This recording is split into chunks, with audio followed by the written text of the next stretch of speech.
Bonjour tout le monde, je suis heureux d'être là aujourd'hui. Merci d'être présent, je suis content de voir qu'il y a beaucoup de monde. Je suis Laurent, je suis le cofondateur et le président d'Enaline. Je suis heureux d'ouvrir cet événement et puis de vous accueillir en ligne. Aujourd'hui, vous allez découvrir Tulip 16, vous allez voir ce qui est présent dans Tulip 16. On va aussi parler un petit peu d'avenir et d'évolution après Tulip 16. Ça va durer 1 heure environ, plus le temps de vos questions. Donc utilisez le chat pour vos questions tout le long des interventions. Vous aurez Sébastien, que vous venez de croiser, qui est notre ingénieur d'affaires, comme intervenant. Puis ensuite, vous aurez Maïté, qui assure la direction business d'Enaline, Emmanuel, qui en assure la direction technique. Voilà pour mon introduction. À toi, Sébastien, pour entrer dans le vif du sujet. Merci et passez un bon moment. Merci Laurent. Alors, donc déjà, bonjour à tous à nouveau. Je suis vraiment ravi d'être avec vous aujourd'hui. Donc pour ceux qui ne me connaissent pas, je suis donc Sébastien Romanet, je fais partie de l'équipe Tulip. En tant qu'ingénieur d'affaires, je fais aussi de l'accompagnement avant-vente et je vous accompagne aussi sur vos différents projets. Donc, aujourd'hui, on va parler de tout ce qui a été mis en œuvre à la fois sur les versions, sur les dernières versions de Tulip et ce qui va être mis en œuvre sur la partie Tulip 16. Je vais faire, dans un premier temps, un focus sur la création des artefacts. Voilà, donc je vais vous parler de cette fonctionnalité qui est importante, qui est vraiment au cœur justement de la construction de votre projet et de la réalisation de votre workflow, et les différentes nouvelles fonctionnalités qu'on a mis en œuvre pour améliorer ce process de création. Donc, dans un premier temps, je vais vous parler de la création des artefacts qui est arrivée avec la nouvelle sidebar. Comme vous avez pu le constater, il y a eu une nouvelle sidebar qui a été déployée, où on a justement séparé l'agile dashboard qui existait avant pour proposer 2 services, un qui va gérer le backlog et un autre qui va gérer le Kanban. Cette réorganisation de la sidebar nous a permis aussi de pouvoir rajouter des actions, et notamment la création d'artefacts directement, soit depuis le service tracker, soit depuis le service Kanban. Voilà, toujours dans un objectif d'avoir un accès rapide à ce type d'action. Voilà, donc là, c'est une évolution qui est déjà en place, hein, donc certains d'entre vous l'ont peut-être déjà vu. Donc ça peut être de la redite. Donc on va imaginer que, voilà, je suis un product owner et je vais avoir besoin de créer une épique. Donc quand je vais me connecter sur mon espace de travail, l'idée c'est de se dire, je vais créer tout de suite l'épique sans avoir besoin de naviguer dans plusieurs pages. Donc je vais aller sur la sidebar et on voit maintenant sur la sidebar qu'on peut promouvoir certains trackers et ainsi faire une action de création à côté. Donc soit on va la faire depuis la partie tracker, donc c'est ce qu'on va utiliser, ce qu'on appelle nous l'artefact view, donc c'est l'interface qui permet de pouvoir créer un artefact via le service tracker. Soit alors on va pouvoir le faire directement via le Kanban, avec un autre type d'interface que nous on appelle la modale. Donc ça va permettre de pouvoir créer cette épique, de créer les différentes données sans avoir besoin de changer de fenêtre. Une fois qu'on a créé l'épique, notre product owner, il va avoir besoin de créer des user stories. Voilà, donc les user stories vont être les enfants de cette épique. Et ce qu'on va faire, c'est qu'on va utiliser un autre point d'entrée qu'on a mis en œuvre, qui est via les liens entre artefacts. Donc, comme vous le savez, avec Tulip, on peut connecter tous les artefacts entre eux. Il y a des liens qui sont déjà prédéfinis, notamment tout ce qui est hiérarchique. Et la particularité, c'est que maintenant, avec justement l'interface de la modale que vous avez via le Kanban, vous pouvez, dans la partie lien, aller relier directement à l'artefact qui existe ou en créer un. Donc là, c'est ce qu'on va faire. On est en train de créer notre épique. Et le product owner va se dire: «Moi, j'ai déjà 2 user stories qui ont été prévues. Je vais les renseigner directement pendant la création de l'EPIC». Donc on va dans le lien et on va faire créer un nouvel artefact. Donc on voit ici, on a créé les 2 user stories. Automatiquement, elles se sont créées dans le tracker user story et il y a le lien qui s'est créé avec l'EPIC. Donc là, à ce stade, sans avoir changé de board ou alors sans être entré dans un service en particulier, on a pu créer l'EPIC et on a pu lui rajouter 2 enfants. Le troisième point d'entrée de création des artefacts, ça va être via les documents. On va reprendre notre scénario avec notre product owner et donc il a créé son EPIC, il a créé les 2 user stories, puis maintenant il veut avoir une vision un peu plus structurée des user stories déjà créées et en créer des nouvelles. Donc dans ces cas-là, il va pouvoir utiliser cette fonctionnalité avec la partie base documentaire de Tulip, où il va créer un document spécifique. Et c'est un document qui va avoir la particularité, à chaque fois qu'on va créer une nouvelle section, un nouveau chapitre, ça va créer un artefact dans le tracker qui est associé à ce document. Donc là, on voit, il est allé chercher les 2 user stories qu'il a créées et il est en train d'en créer une troisième et de la rédiger directement dans le document. Donc ça va permettre de pouvoir avoir une organisation, un visuel complet et une organisation plus structurée.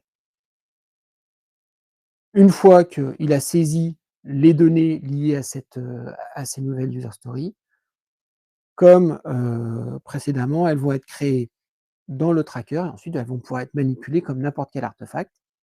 La mise à jour de l'artefact mettra à jour le document et inversement. Donc, là, on a vu qu'avec ces nouveaux systèmes, on permettait de pouvoir vraiment fluidifier toute cette organisation et de création qui reste le point d'entrée de vos projets. C'est-à-dire qu'on va démarrer toujours par des créations d'artefacts. Là, je vous ai montré bien entendu l'exemple avec un product owner qui gère une EPIC, mais évidemment, on peut le faire avec tous les différents trackers que vous avez dans votre workspace. Et l'objectif, c'est de rendre en effet tout ce process plus intuitif. Voilà pour la partie création d'artefacts qui a été et qui reste encore à l'heure actuelle des évolutions majeures qui sont en train d'être mis en place. Tout ce que je vous ai montré là, c'est déjà disponible. Je ferai une démonstration en détail, justement, de toutes ces créations, ces possibilités. On fera plusieurs use cases le 19 novembre lors d'une démonstration dédiée. Voilà, donc n'hésitez pas à vous inscrire pour qu'on puisse faire ça ensemble. Donc on a vu comment on avait fluidifié, simplifié cette partie création des artefacts et maintenant on va parler plus de l'artefact en lui-même et de ce qui se passe à l'intérieur. Au fur et à mesure des échanges avec nos clients, on s'est rendu compte qu'il y avait besoin d'automatisation dans le cycle de vie de nos artefacts et de nos trackers. Donc il y a déjà beaucoup de choses qui existent, notamment avec le workflow pour ceux qui l'utilisent. Et on a souhaité pouvoir compléter justement ce type d'interaction qu'il va y avoir entre les différents champs au sein d'un même tracker, en mettant en place un système de code qui va pouvoir être embarqué par le tracker lui-même et exécuté à chaque fois qu'un artefact est créé ou mis à jour. Donc c'est un code qui va être développé comme vous le souhaitez et qui va être ensuite intégré sous format WebAssembly. Alors comment ça fonctionne? Vous allez avoir votre tracker. Donc là, on a pris par exemple un tracker risque et dans l'administration de ce tracker, là où on définissait déjà le workflow des différents voilà, des différents process, on va pouvoir lui ajouter le code que vous avez développé. Voilà, donc là, on ajoute le fichier WebAssembly et une fois qu'il est ajouté, On va donc avoir ce code qui va s'exécuter, comme ce que je disais tout à l'heure, dès qu'on crée un artefact ou alors quand on va le mettre à jour. Ce code va aller chercher les informations du tracker qu'il a appelé et va ainsi pouvoir faire des algorithmes sur les différentes données pour en compléter d'autres ou alors faire d'autres actions. Dans l'exemple de notre risque, là, on a, on a besoin de calculer un coefficient de risque qui va se faire en fonction de deux autres champs. Donc, on a chargé le code et maintenant, on va créer un nouveau risque et on va pouvoir voir comment va s'exécuter ce code. Là, donc, on a fait la création, on va renseigner les différentes données et notamment les données de sévérité et de probabilité de, de, de rencontrer ce risque qui vont permettre de pouvoir calculer le coefficient qui va s'inscrire dans ce troisième champ. À partir de là, on a enregistré, le code s'est exécuté. Quand on va rouvrir le tracker, l'artefact, on va avoir la valeur qui a été calculée. Donc là, le code s'est exécuté. On va pouvoir d'ailleurs vérifier ce qui s'est passé en back-office, puisqu'on va pouvoir avoir accès au log de l'exécution du code avec les différents détails. S'il y a des anomalies, si à un moment le code ne s'est pas exécuté correctement, c'est ici qu'on va pouvoir voir ce qui s'est passé. Donc, alors là, je vous montre un exemple de calcul entre champs assez simple. On va pouvoir aller du coup assez loin sur la possibilité de faire des interactions entre champs en fonction des données qui ont été saisies. Donc, ça permet de pouvoir compléter pas mal de cas d'utilisation que vous pouvez rencontrer dans l'utilisation de vos différents trackers. Voilà pour la partie tracker et artefact. Maintenant, on va monter d'un niveau et on va reparler des projets. Alors, la majorité d'entre vous ont démarré par exemple avec du consulting avec nous, où on avait créé des environnements projets sur certaines plateformes qu'on a ensuite réimportés chez vous. Jusqu'à présent, cet export de templates de projet et cet import de templates se faisait principalement par ligne de commande. Donc, il fallait que ce soit un administrateur qui s'en occupe. On s'est rendu compte que de plus en plus, nos clients et nos utilisateurs avaient besoin d'être autonomes sur cette partie-là, puisque le template de projet est un élément très important lorsqu'on démarre un projet, du fait justement de la customisation poussée de, des espaces de travail au sein de Tuile. Donc là, je vais vous passer un rapide témoignage de justement l'importance de la partie template de projet et après je vous montrerai comment justement vous pouvez l'importer. Alors, ce que j'ai trouvé très intéressant, c'est que l'outil est très customisable. On peut ajouter des champs, on peut en enlever, on peut vraiment faire un projet totalement sur mesure. Donc, c'est vrai que le tout premier projet chez nous a pris pas mal de temps, le temps qu'on trouve un modèle qui nous convienne bien. Mais aujourd'hui, on a vraiment quelque chose qui fonctionne très bien. Et pour notre second projet qu'on a lancé cette année, j'ai juste eu en fait à reprendre le modèle de projet qu'on utilise. Et dans la seconde d'après, on était tout de suite en capacité de pouvoir démarrer un nouveau projet, commencer à compléter les cycles, les user stories. Il y avait déjà tout, on savait que tout serait calculé au bon endroit, etc. C'est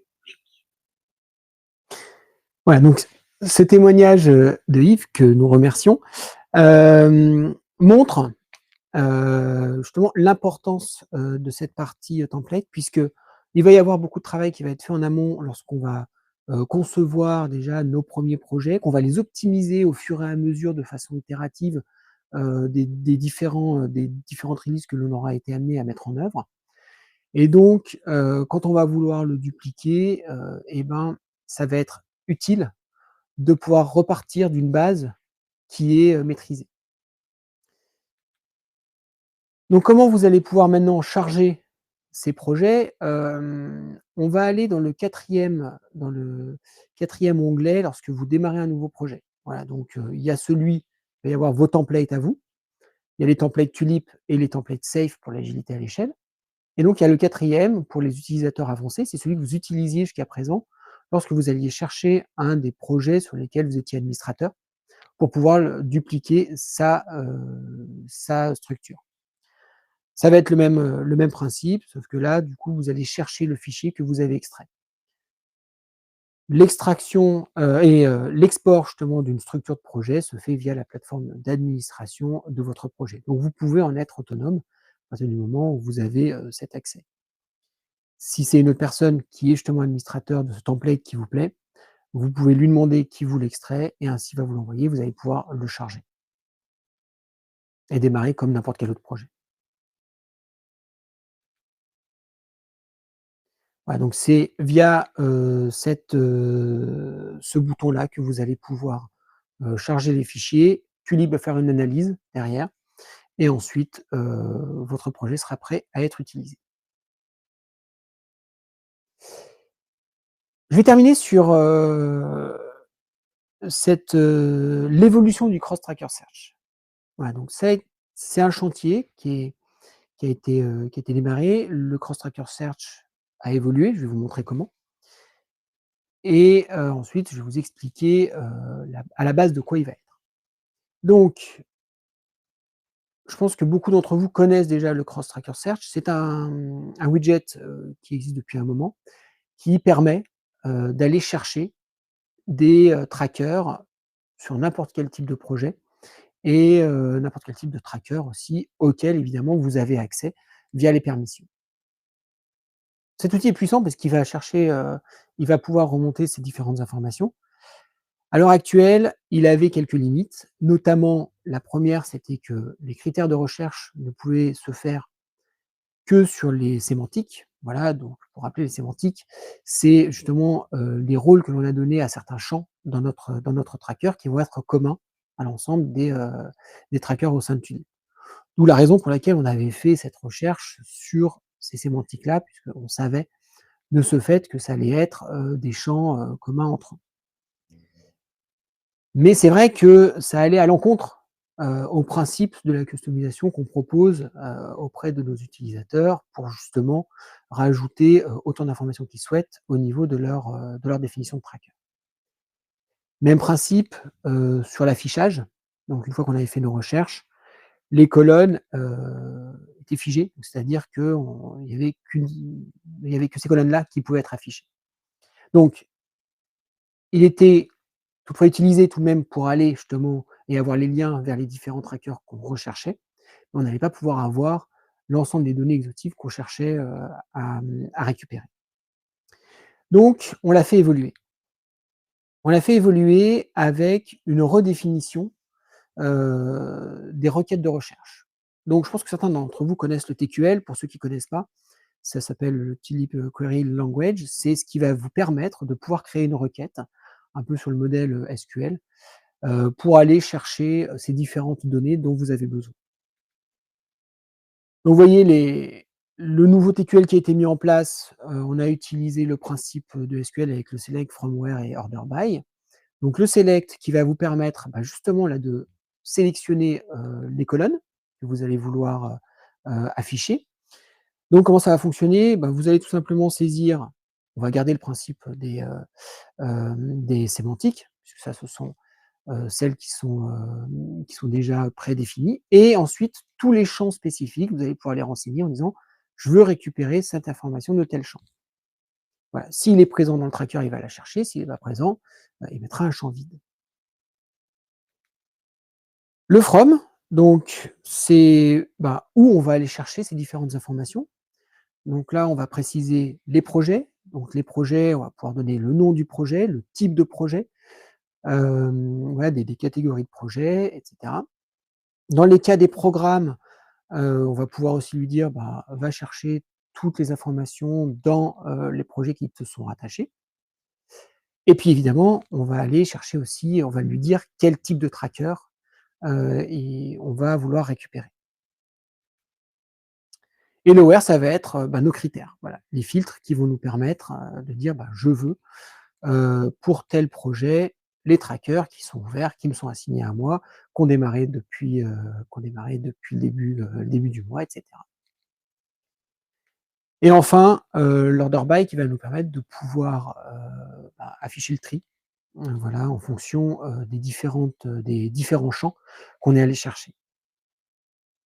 Donc avec ce type de requête, vous allez aller beaucoup plus loin pour récupérer ces données et customiser cet affichage.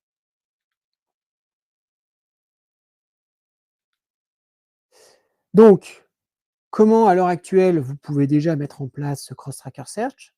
C'est simple parce que c'est le même widget que celui qui existait anciennement. Vous allez pouvoir le rajouter. Donc, c'est ce qu'on appelle le Cross Tracker Search en anglais, le recherche multi-tracker en français. Et quand vous allez l'ajouter, vous allez passer en mode expert. Voyez? Et le mode expert, c'est là où vous allez avoir la fenêtre qui va vous permettre de pouvoir saisir cette requête.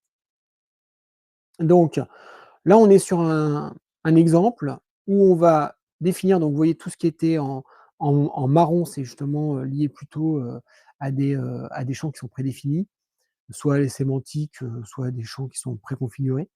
Le acceptance criteria qu'on voit là, donc c'est les critères d'acceptation. Là, c'est un champ spécifique au user story. On va lui demander ensuite de récupérer tous les projets qui sont rattachés, parce que là, on est sur un programme. Voilà, donc un programme type safe, par exemple. Et on lui dit, ben, tu vas aller regarder dans toutes tes équipes, et ce qu'on veut récupérer, ce sont les user stories et les bugs. Voilà, donc on va lui dire, on va regarder tous les trackers qui ont ces noms-là. Et enfin, on termine par la condition, qui est, je veux qu'elles aient au moins un cas de test. Cover by, c'est elles ont un cas de test. Voilà, donc là, ça nous affiche l'ensemble des différents trackers. On a pu voir qu'il y avait à la fois des trackers de l'équipe A, de l'équipe B et des bugs. Et on va compléter notre requête là pour pouvoir faire un tri. C'est-à-dire que je veux celles qui sont ready en premier, les ongoing ensuite. Donc ce qu'on voit ici, c'est on voit du coup plusieurs types de trackers, des critères d'acceptation qui sont du coup qui ont été récupérés. Ce qu'on constate, c'est au niveau du bug, lui il n'a pas de critère d'acceptation. Donc la requête, elle dit c'est pas un champ qui fait partie de ce tracker-là, je vais donc rien afficher dedans.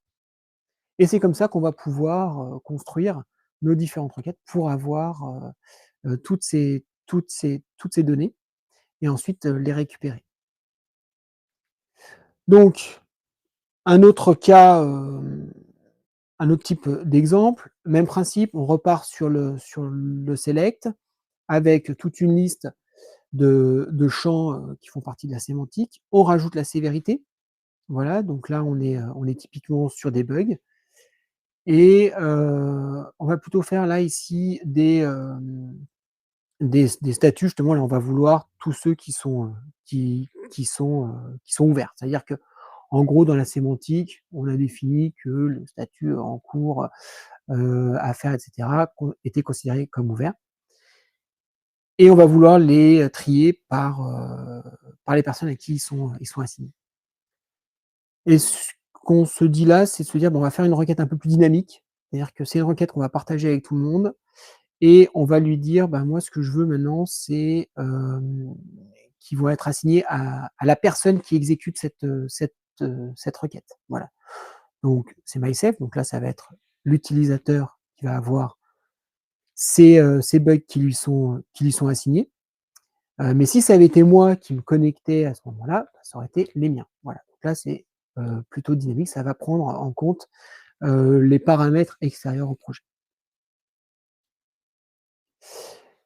Donc, ce Cross Tracker Search vous permet maintenant d'avoir un visuel sur plusieurs projets, sur plusieurs trackers, et ainsi d'avoir toutes ces différentes informations, quels que soient les champs qui composent les trackers en question. Le point important, c'est que là, on est encore sur la construction de requêtes. Voilà, donc c'est pour ça que quand vous allez construire vos requêtes, on a mis tout ce système de code couleur qui vous permet de pouvoir vous guider. Et puis aussi, pour pouvoir vous aider sur les éventuelles corrections à appliquer à votre requête. Et la documentation de Tulip, donc la documentation en ligne, est à jour avec toutes ces différentes, ces nouveaux mots-clés et avec des exemples concrets.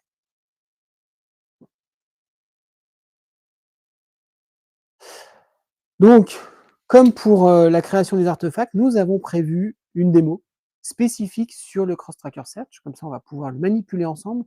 Je vous montrerai comment on les met en œuvre dans le cadre de programmes, comment on va les mettre en œuvre aussi dans le cadre de projets qui n'ont pas forcément de lien entre eux, pour pouvoir assurer ce visuel et ce pilotage. Voilà, donc on le fera le 26 novembre.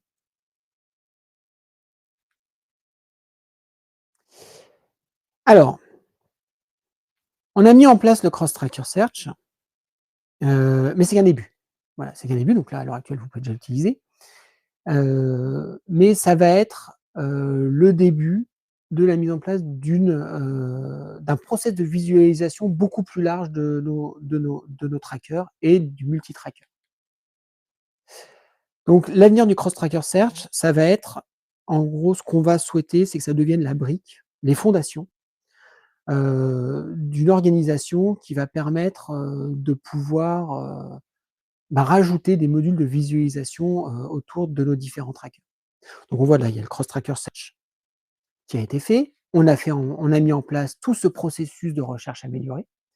Maintenant que toute cette recherche a été mise en œuvre, on va pouvoir se baser dessus pour créer des nouvelles vues. Donc la première nouvelle vue qu'on va faire, ça va être une vue tableau. Voilà, donc ça va reprendre le tableau que vous avez déjà avec le cross-tracker search, mais on va l'améliorer, notamment pour pouvoir avoir encore plus d'informations et aussi pour simplifier la création de requêtes, pour la rendre possible via une interface. Et dans un second temps, on va travailler sur le Kanban pour pouvoir aussi faire en sorte que le Kanban se base sur les résultats qui ont été fournis par le cross-tracker search et vous afficher un système de Kanban par carte multi-tracker. L'idée, ça va être de mettre en place ces différentes vues sur une interface unifiée et ainsi améliorer toute cette partie pilotage pour pouvoir voir constamment en temps réel où est-ce qu'on en est sur les différentes réalisations de nos différents trackers. Donc là, vous voyez la visualisation du tableau. Donc, le futur tableau qui sera mis en place sur cette vue, ça va être dans un premier temps le select. Voilà, donc ici, dans le select, on va pouvoir sélectionner via cette interface les différentes colonnes qu'on souhaite afficher. Ensuite, il va y avoir le from. Donc, quel type de tracker on souhaite afficher, dans quel projet on va aller chercher ces différents trackers. Ensuite, il va y avoir toute la partie, voilà, les conditions aussi qu'on va pouvoir ajouter. Et pour la visualisation, on va mettre en place ce système de visualisation hiérarchique qui nous permettra justement d'avoir un meilleur visuel sur la structure de vos projets et de vos trackers. Voilà, donc l'objectif, ça va être vraiment de pouvoir le rendre plus interactif et plus accessible. Ça, ce sont les travaux qui sont encore en cours, hein. Ensuite, la dernière évolution qu'on appliquera, ça va être lié au Kanban. Voilà, donc vous pouvez voir ici l'objectif du Kanban qui va être de pouvoir afficher une multitude de trackers suivant le même type de requête qu'on aura préparé lors du tableau avec le select, le from et le where, hein, ce sera le même principe. Sauf que là, ce sera sous format carte et avec la possibilité de regrouper sous des colonnes communes les trackers qui auraient des statuts différents. Voilà pour toute cette partie évolution autour de visualisation des différents trackers. Et maintenant, je vais laisser la main à Maïté qui va vous parler de tout ce qui va être autour de l'évolution autour du requirement management. Je vous remercie. N'hésitez pas à poser vos questions encore dans le chat, hein, surtout n'hésitez pas, parce qu'on y reviendra tout à l'heure. Voilà. Donc je laisse la main à Maïté. Bonjour à tous. Donc moi, je suis Maïté Tardioyog, je suis responsable du pôle business au sein d'Enaline. Et aujourd'hui, je vais vous parler du Requirement Management, une nouvelle orientation qu'on prend côté Tulip. Mais avant tout ça, on va refaire un petit historique de Tulip depuis le début des années 2010. On a commencé autour du code management, c'est-à-dire comment accompagner le travail du développeur au quotidien. À partir de 2015, on a pris la partie management des activités, donc tout ce qui est autour des trackers, de la gestion de projet, comment est-ce qu'on gère un projet dans son ensemble. Partie qu'on a complétée en 2021 en ajoutant le test comme un élément clé du projet et en travaillant sur tout ce qui est à l'échelle, donc l'ajout du programme management. En 2025, on souhaite s'orienter sur le requirement management, ajouter une nouvelle pétale à cette tulipe pour avoir vraiment le projet de bout en bout. Alors pourquoi cette orientation? Pourquoi maintenant? Ce qui a été remonté par nos clients, par les prospects, par le marché de manière générale, c'était un enjeu autour du requirement management, aussi connu sous le nom gestion des exigences, entre cette gestion des exigences et la gestion de projet. La problématique qui nous a été posée, c'est aujourd'hui comment réconcilier la gestion de projet et la gestion des exigences. Les constats que nous avons faits et qui ont pu nous être indiqués, c'est de dire qu'aujourd'hui, ce sont des équipes, des outils qui sont différents. On constate que les équipes qui travaillent sur la gestion des exigences travaillent souvent en amont du projet, ne sont pas forcément les mêmes équipes, travaillent dans des outils qui sont différents et ce qui entraîne de ce fait des asymétries d'informations dans le travail, dans le projet, dans la manière de fonctionner. L'exemple typique que vous avez certainement déjà connu, c'est le développeur qui va travailler sur son développement. En parallèle, l'exigence est modifiée, il n'est pas forcément averti et de ce fait, il y a du temps qui est perdu dans le projet et des incompréhensions entre équipes. Donc l'objectif étant de pouvoir casser les silos et d'avoir cette information partagée au même endroit. Le deuxième point, c'est la facilitation de la couverture des exigences. Comment est-ce qu'on sait, tout au long du projet et pas seulement à la fin, que les exigences sont bien couvertes par ce qu'on est en train de développer, par ce qu'on est en train de faire, que ce soit en termes de user story, de features, de tests, voilà, en fonction de la manière dont on travaille. Et enfin, comment assurer la traçabilité de bout en bout? Beaucoup d'entre vous travaillent dans des secteurs qui sont normés, qui sont soumis à des audits et qui parfois doivent prouver qu'ils ont respecté un process particulier durant leur projet, durant leur développement. Et ça part à partir de la spécification du projet, à partir des exigences. Aujourd'hui, Tulip est plutôt axé, comme on l'a vu, gestion de projet. On n'est pas reconnu comme un acteur majeur de la gestion des exigences. Notre ambition, c'est de proposer une nouvelle approche pour allier ces deux mondes. Et pour cela, c'est de pouvoir avoir une approche documentaire qui transforme facilement vos documents qui sont rédigés en artefacts structurés pour les intégrer dans le monde de la gestion de projet et garantir ainsi tout ce qui est cohérence, traçabilité et intégrité tout au long du cycle de vie du projet. Alors, comment est-ce que ça va se faire? L'idée, c'est de prendre le meilleur des deux mondes. Aujourd'hui, les équipes qui travaillent autour de la gestion des exigences travaillent le plus souvent sous un mode documentaire. Donc, on va prendre le meilleur du document, tous les avantages, pour les intégrer dans notre solution. Avoir une rédaction qui est facilitée pour les équipes. On sait que ce sont des équipes qui écrivent des documents qui sont relativement longs, un peu au kilomètre. Il faut pouvoir écrire de manière simple et aisée. Il y a un besoin de structuration, de hiérarchie, qu'on puisse voir rapidement les exigences qui dépendent d'autres, qu'on puisse travailler en temps réel, de manière collaborative. C'est aujourd'hui la norme sur le marché. Donc, il faut que ce travail collaboratif soit présent et bien sûr, gérer tout ce qui est autour du versionning.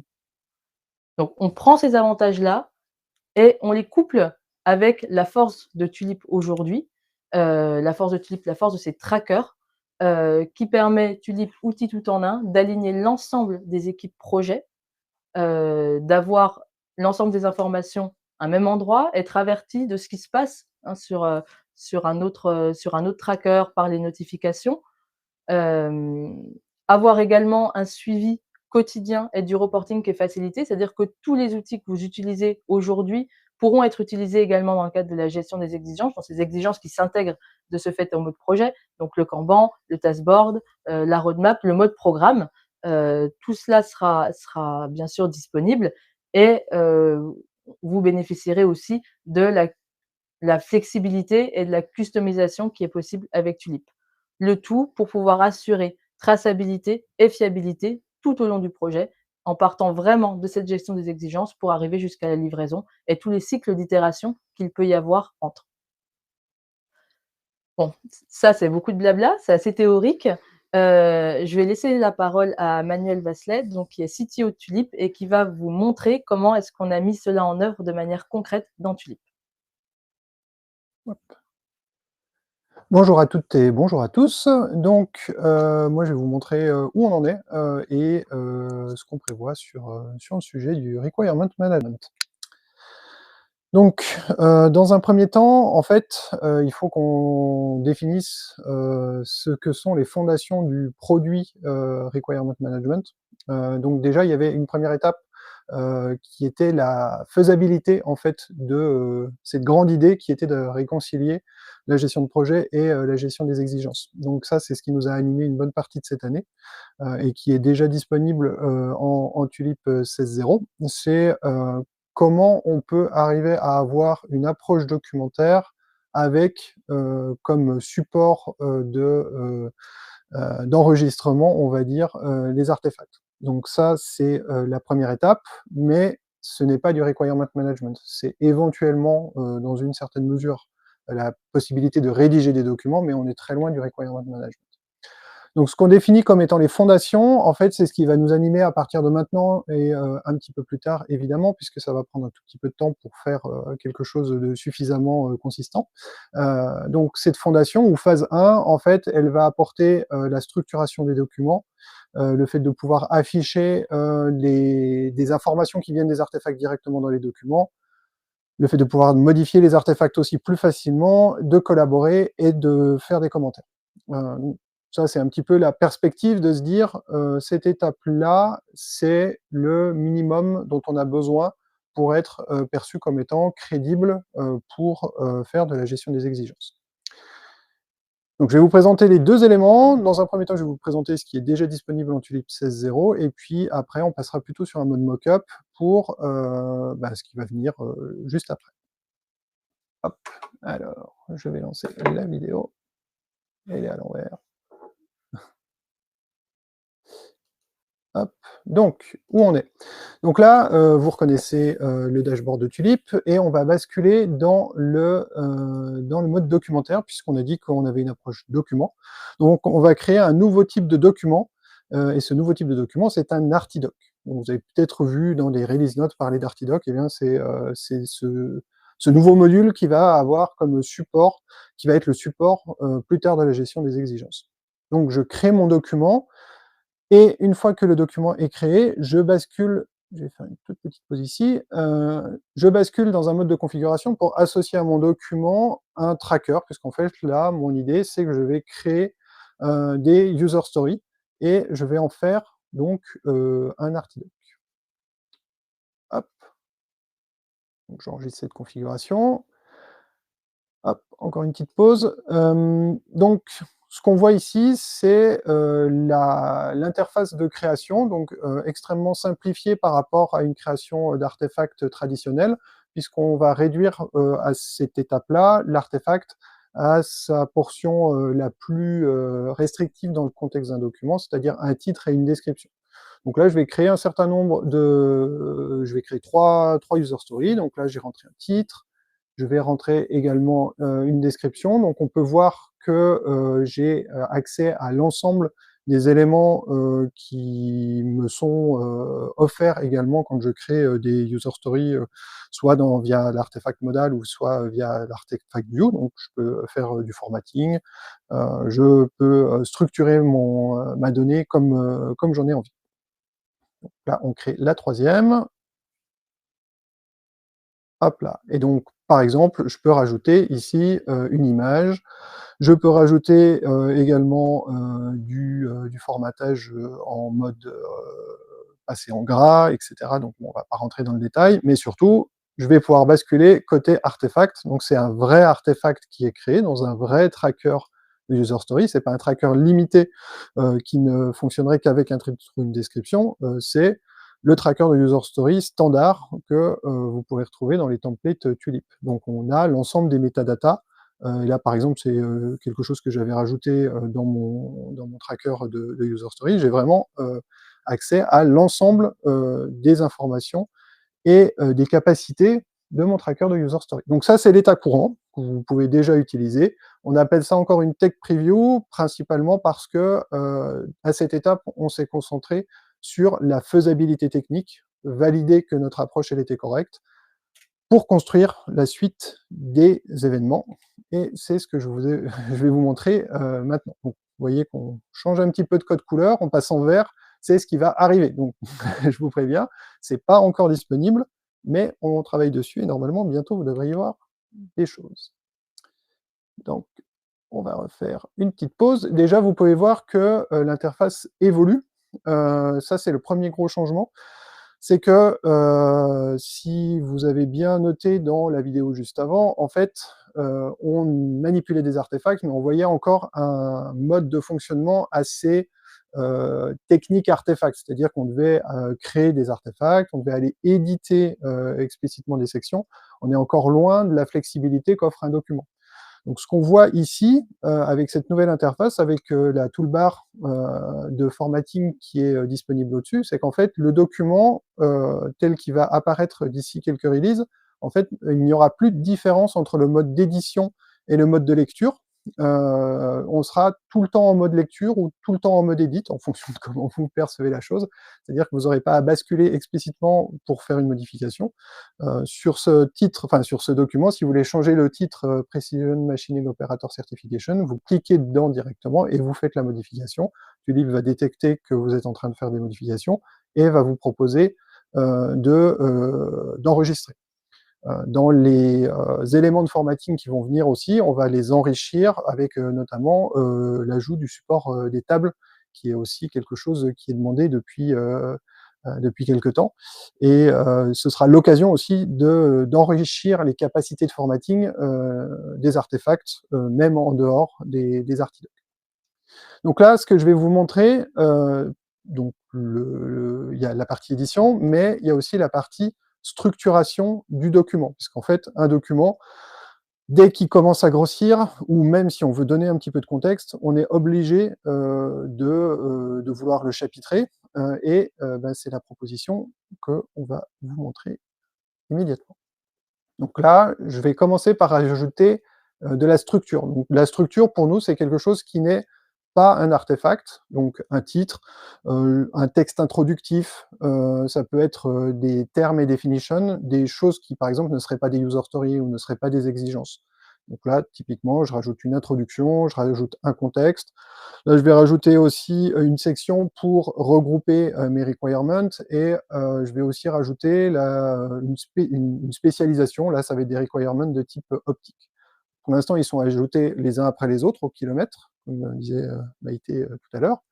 Et là, je passe dans un mode outline, et ce mode outline se concentre sur les titres, et là, je vais pouvoir structurer mon document. Donc, contexte et optical deviennent des titres niveau 2, et j'ai aussi la possibilité de faire du drag and drop. Là, je vais prendre le numéro 4, et je vais le placer au niveau d'optique, et là, automatiquement, mon chapitrage est mis à jour, et quand je quitte le mode outline, on voit que je retrouve ma structure, mon chapitrage, et il est aussi cohérent avec la table des matières juste à droite. Donc ça, c'est la première étape, c'est la capacité à structurer un document, de pouvoir le chapitrer pour lui donner de la cohérence et du contexte.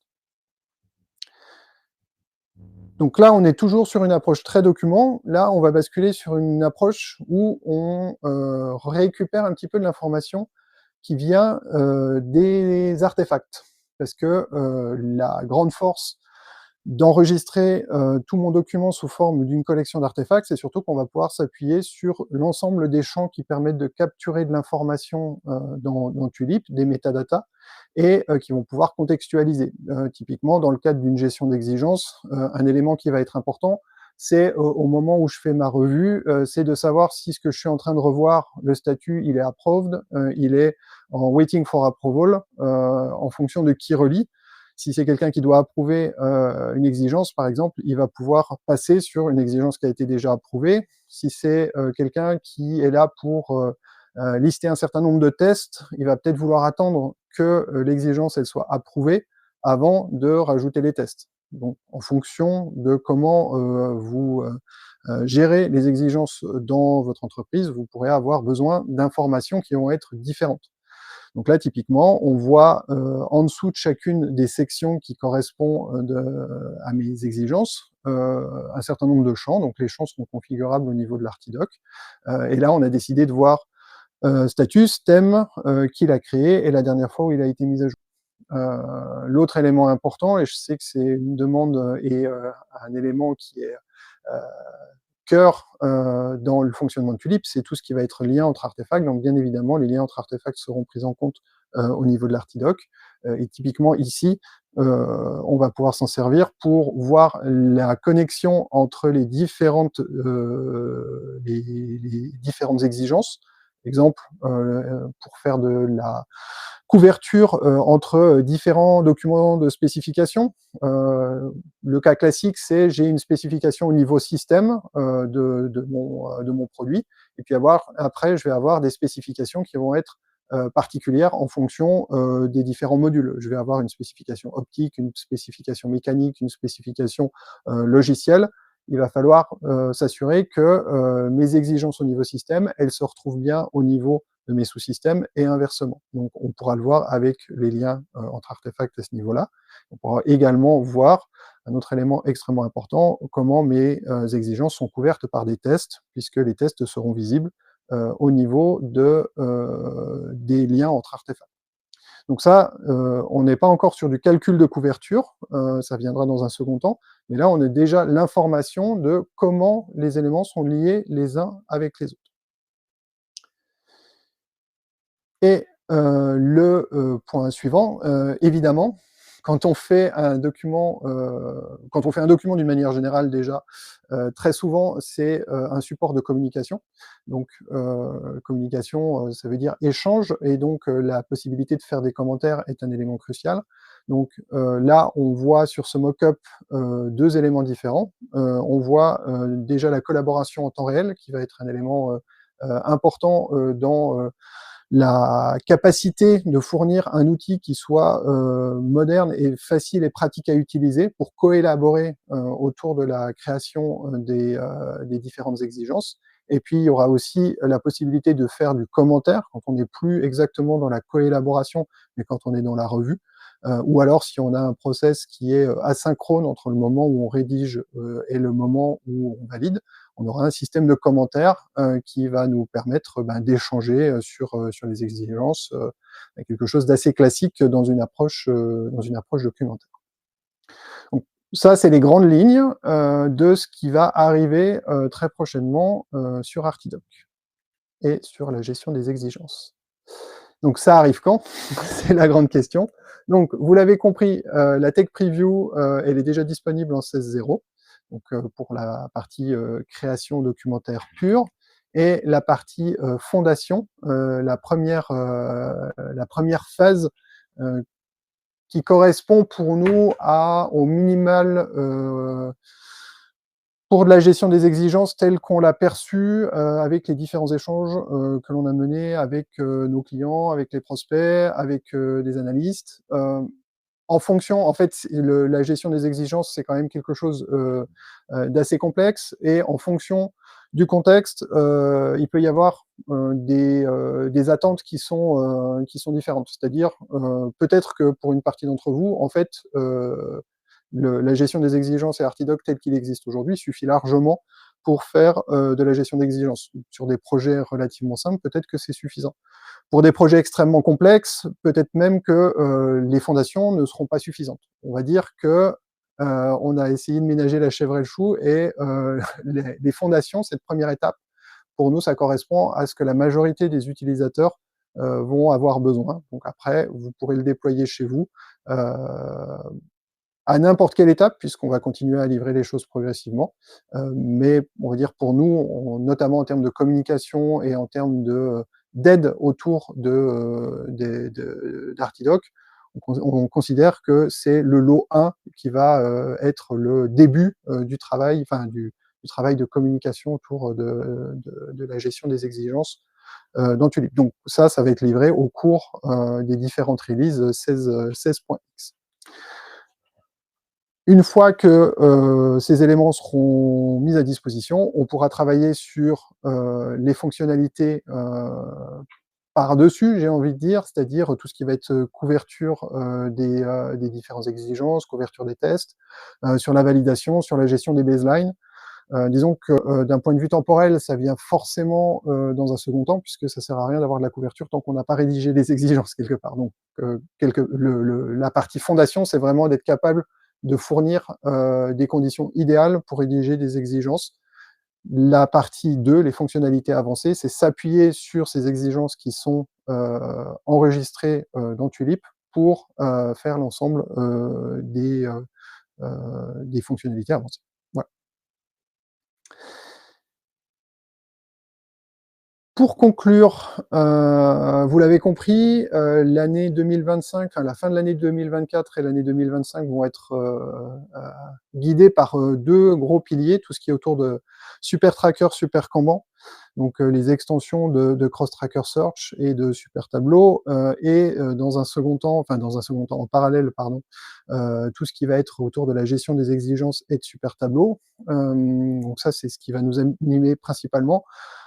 On vous a pas présenté les petites évolutions qui pourraient intervenir également tout au long des releases. Vous savez qu'on fait aussi de la maintenance fonctionnelle tout du long de notre développement. On sait qu'il y a un gros sujet aussi autour de toute la gestion des irritants. Donc là, c'est des choses sur lesquelles on réfléchit comment se structurer pour être capable de mieux répondre à cette gestion des irritants, et on devrait avoir des bonnes nouvelles à vous communiquer début 2025 sur ce sujet. Donc je vais faire appel à Seb qui va venir me rejoindre, et on va avoir le temps de prendre quelques-unes de vos questions, et c'est la voix de Maïté que vous allez entendre en fond qui va poser les questions. Alors, quelques questions qui ont été posées. Une question qui arrive sur le Cross Tracker Search. Est-ce que les requêtes peuvent être nommées et partagées? Je prends la main. Donc, la question aujourd'hui, non. En 16.0, c'est pas possible. Par contre, clairement, c'est un élément sur lequel on est en train de travailler.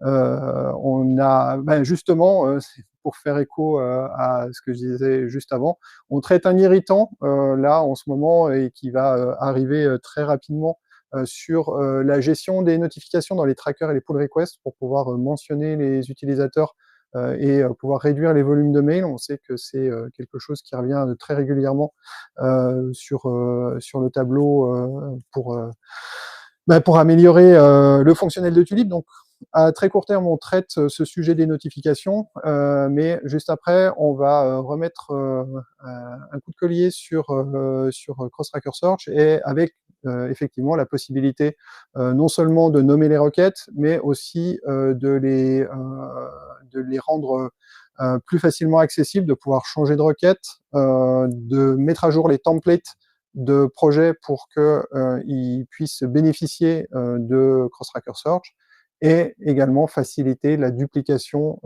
des requêtes ou des widgets entre deux projets, ou d'un projet vers un espace utilisateur. Voilà. J'espère que ça répond à la question. Il y a une question également, toujours Cross Tracker Search, sur est-ce qu'on peut connaître les trackers associés à un sprint en cours, si on ne connaît pas notamment directement l'ID du sprint en cours. Alors, pour cette question, en fait, connaître le sprint en cours, ça, il n'y aura pas de problème, puisque ce sera une requête à part entière. qui va nous permettre de pouvoir avoir les sprints ouverts.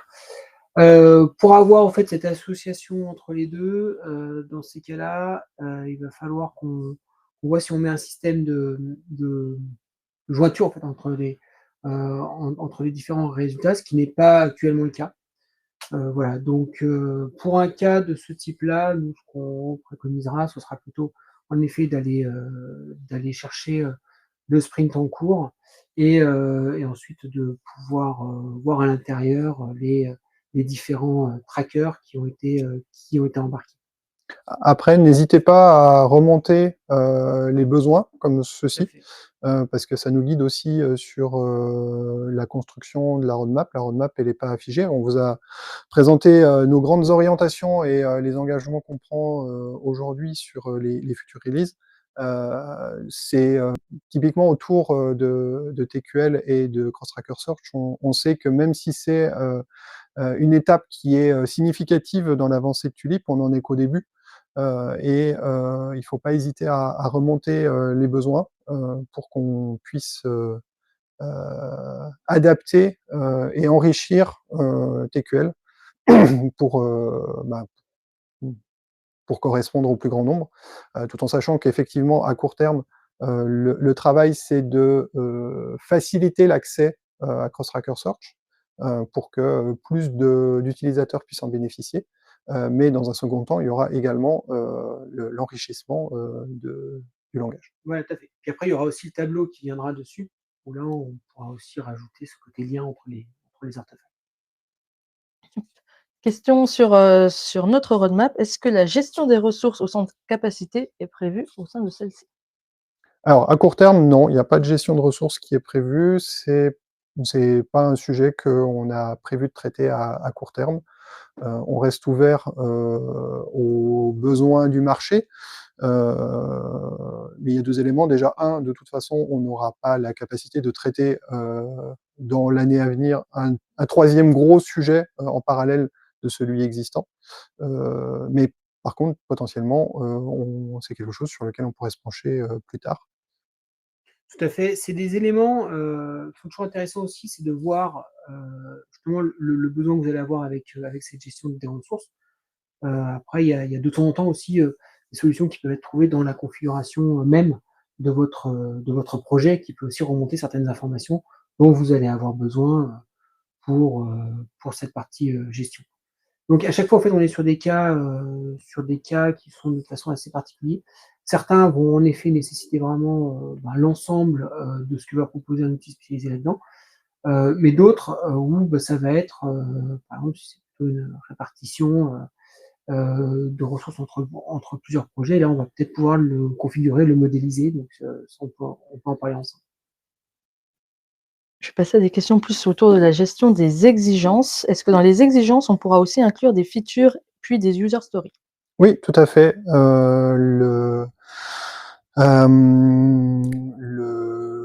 L'Artidoc est prévu pour être capable de gérer alors non seulement des liens, comme on les a vus tout à l'heure pour l'affichage, mais également de pouvoir créer un document structuré également entre artefacts, c'est-à-dire de pouvoir avoir une liste de features en dessous les user stories. Pour les plus fous d'entre vous, peut-être même au niveau des tâches. Après, ça va faire des documents qui vont être probablement un petit peu conséquents, mais oui, cette fonctionnalité est prévue. En sachant aussi que les deux, enfin, c'est pas parce qu'il y a une relation de hiérarchie entre 2 éléments que ça veut forcément dire que ils seront présents dans l'Artidoc, ce sera un choix. C'est-à-dire qu'on pourra très bien aussi choisir, comme c'est le cas dans quasiment, enfin, très souvent, on l'a vu, en tout cas dans les interviews utilisateurs qu'on a pu faire, c'est que la gestion des exigences était vue aussi de façon très segmentée. Par exemple, dans le cas, dans des contextes industriels où on a des spécifications système, puis après des spécifications par type de métier, ça a assez peu de sens dans ce mode de fonctionnement de mélanger dans la spécification système les spécifications particulières de chacun des métiers. Je prenais l'exemple tout à l'heure des spécifications optiques, mécaniques, développement ou électronique. Si on a un document qui mixe tout, ça va être rapidement illisible et surtout, en fait, ça va pas viser les mêmes personnes. Donc, vous aurez vraiment le choix d'organiser votre document et vos exigences comme vous en avez besoin. Question, est-ce que les exigences sont versionnées? Alors oui, tout à fait, puisque ça s'appuie sur les artefacts. Donc chaque changement sur les exigences va conduire à la création d'une nouvelle version de l'artefact, d'un nouveau change set. Donc tous les changements sont historisés. Question qui concerne Cross-Tracker Search et le Requirement Management. Est-ce qu'ils sont disponibles uniquement en entreprise ou également sur la version communautaire? Alors les deux modules ne sont disponibles que dans la version Enterprise de Tulip. Est-ce que l'export des Artidocs en PDF sera possible? Alors tout à fait. C'est déjà possible, on n'en a pas parlé là, on a dû faire des choix éditoriaux, mais c'est déjà disponible. Et ça nous a permis aussi, on était dans une phase de technology preview, ça nous a aussi permis de travailler sur la capacité à présenter, à formater l'export PDF avec des templates le plus proche possible de ceux que vous pouvez avoir en entreprise. Donc c'est déjà disponible avec les Artidocs aujourd'hui, de faire des exports en PDF et qui ont le look and feel des documents que vous utilisez chez vous. Au niveau des exigences toujours, est-ce que vous étudiez la possibilité d'import de bases de données existantes avec d'autres outils comme Doors, par exemple? Alors la question s'est posée. On n'est pas complètement fermé sur le sujet. On a aussi vu ce qui se passait dans la réalité, puisque pour conduire à la gestion des exigences, on a fait pas mal d'interviews utilisateurs et de voir comment se passait la gestion des exigences en vrai sur le terrain.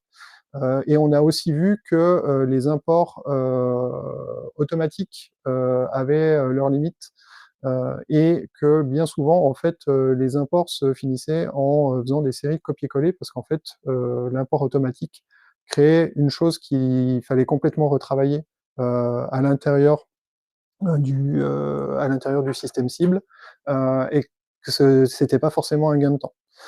Après, se pose la question, quand on parle d'import-export, d'exigences et notamment quand, Doors rentre dans la danse, du support du format Rekif, qui est un format standard d'échange, des exigences, qui est, extrêmement présent, dans le domaine de l'automobile notamment.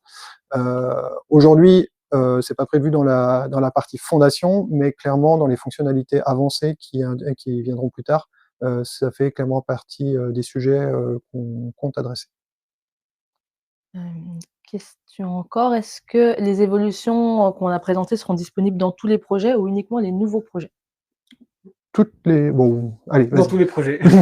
À toi. Oui, en fait, toutes les évolutions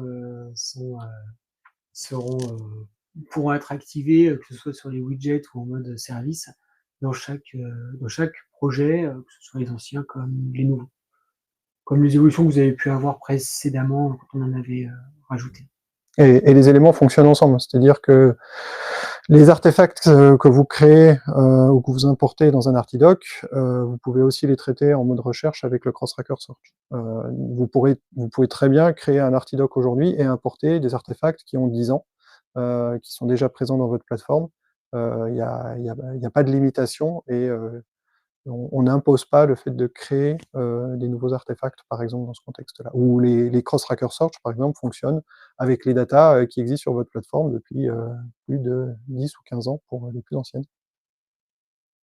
Moi, je vais encore prendre 2-3 questions et on répondra à toutes vos questions dans tous les cas de manière écrite, notamment celles qui sont très techniques et spécifiques. Je prends encore 2-3 questions générales.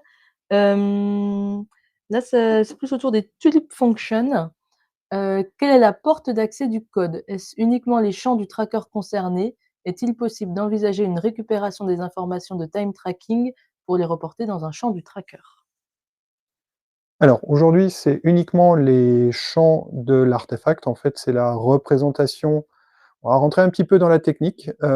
C'est la représentation de JSON de l'artefact tel qu'on peut l'avoir dans l'API aujourd'hui. Donc, on a accès à l'ensemble des champs et l'ensemble de la structure du tracker pour pouvoir faire des liens entre les différents éléments. De la même façon, je vais faire un peu la même réponse que tout à l'heure. Tulip Functions vient de naître quelque part, et les cas d'usage, on a traité les cas d'usage principaux, et dire que le principal, c'était notamment le calcul de risque ou ce genre de choses. On entrevoit des possibilités assez larges pour les Tulip Functions, et il ne faut pas hésiter à nous remonter les besoins typiquement si vous avez besoin d'injecter ou de refaire des calculs sur le time tracking, c'est le type d'information qu'on peut assez facilement pousser en entrée de la Tulip Function, et donc de pouvoir faire vos calculs ou vos retours sur cette base. Une autre question, est-ce qu'un wiki partageable pour tous les projets est-il prévu pour partager des informations de portée générale sur l'instance? Aujourd'hui, c'est pas dans la philosophie de Tulip de faire des outils transverses partagés sur l'ensemble des projets. La barrière de projet, entre guillemets, est un élément assez essentiel, notamment dans les contextes sensibles où la gestion des permissions est particulièrement importante. Ce qui se fait traditionnellement, c'est de désigner un projet comme étant un projet de partage et de pouvoir activer un wiki sur ce projet de partage et d'y faire référence dans les différents liens configurables pour donner l'accès à la documentation. Et dernière question, une question d'ailleurs plus générale, où est-ce qu'on peut recenser les besoins, les demandes d'évolution qu'on souhaiterait faire sur Tulip? Vous pouvez vous connecter sur tulip.net, sur la plateforme où il y a justement l'ensemble des différentes demandes qui nous sont exprimées, où là vous pouvez faire vos demandes d'évolution, et ainsi ça va nous permettre de pouvoir les prendre en compte et les traiter dans notre process. Ouais. Encore une question, Ité, ou non? C'est bon? On arrive au bout? Non, pour les autres, on y répondra par écrit. Okay. Et on fera donc une synthèse avec tous les liens, avec le replay de ce webinaire, et on répondra donc à toutes les questions auxquelles on n'a pas répondu de manière écrite. Parfait, merci beaucoup. Et ben, merci à toutes et tous d'avoir passé ce petit temps avec nous. Il y avait un slide pour les questions, tant pis, je les zappé. Et donc, merci à tous, merci à toutes, et puis à bientôt pour les démos et les autres webinaires. Au revoir. Merci, au revoir.